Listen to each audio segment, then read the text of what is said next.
Pengurus Provinsi PLT Sumatera Selatan menggelar kejuaraan nasional tenis bertajuk Piala Kebangsaan. Kejuaraan ini diikuti peserta dari 12 provinsi dan mempertandingkan kategori senior dan junior. Untuk kategori senior, pertandingan dibagi dalam kelompok umur 100, 110, dan 120 tahun, sementara kategori junior mempertandingkan kelompok umur 14 dan 16 tahun dalam format Hopman. Pemprov PLT Sumatera Selatan menyatakan ajang ini untuk menyatukan petenis junior dan senior dari seluruh Indonesia dalam satu wadah kejuaraan nasional.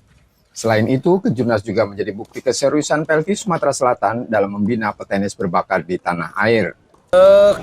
Kebangsaan ini penting ya, karena memang olahraga adalah mempersatukan anak bangsa di Indonesia. Kenapa harus kebangsaan? Karena memang Indonesia luas, kita satukan melalui tenis ini, salah satunya dengan Hopman.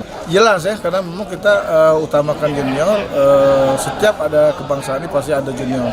Dan kami juga tidak melupakan yang senior. Jadi kami juga menyertakan pemain-pemain senior yang memang cukup antusias di tenis di Indonesia ini. Penyelenggaraan Piala Kebangsaan 2024 ini merupakan yang ketujuh kalinya secara berturut-turut. Nur Muhammad, Kompas TV, Palembang, Sumatera Selatan.